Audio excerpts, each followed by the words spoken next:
Well, I'm looking forward to talking about a piece that is very dear to my heart, Prayer Chant. It's a piece that came about a few years ago when we were going through quite a bit of craziness, it seemed, in the world. A lot of disturbing things in weather and climate and political upheavals and so on. And it came to me after hearing the song that was called Calling All Angels. And it was about that human need to speak to the divine, to appeal to powers greater than we are, to help us in times of crisis. And for people all over the globe, the ancient ways of dealing with things that threaten survival was to appeal to higher powers. And it doesn't matter where you were,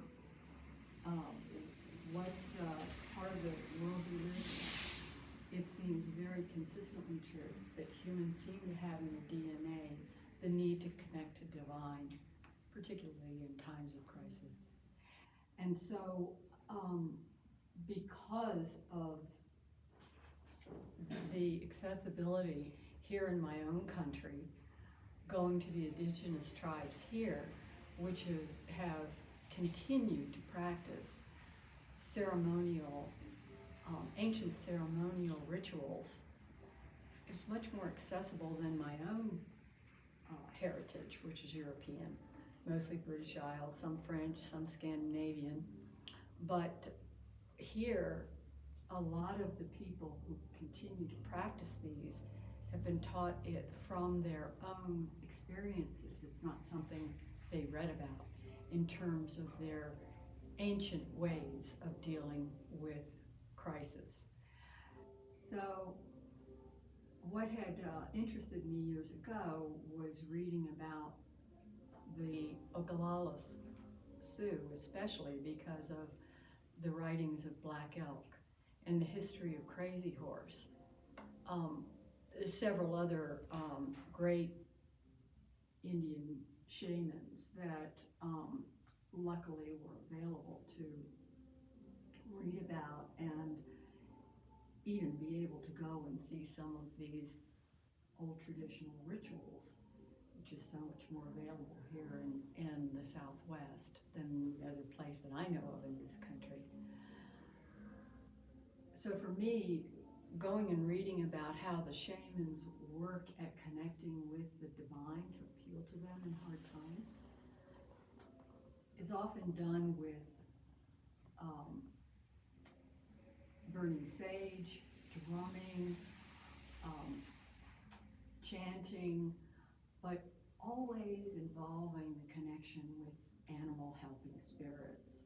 And you even see that on cave walls where the shamans are often using like horns or feathers or these different things that help them connect with the animal spirits that, again, can act as liaisons between them and the divine.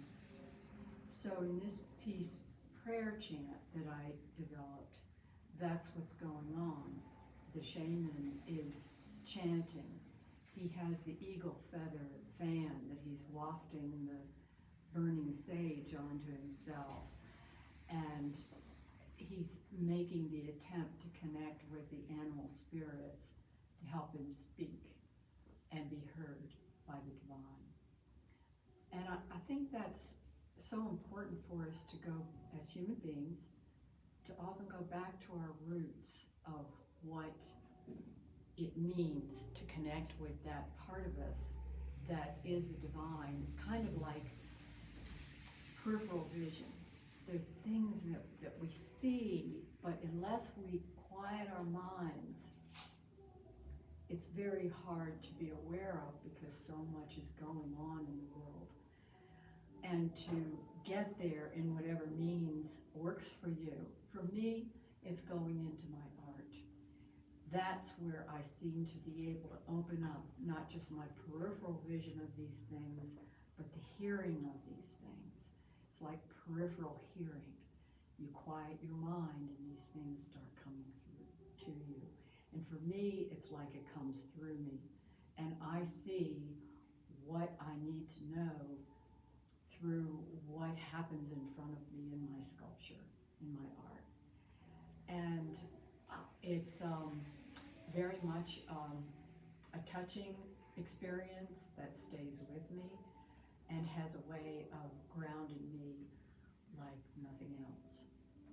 So I hope you can look at this piece and get a sense of that kind of listening, seeing, that can help you focus down and connect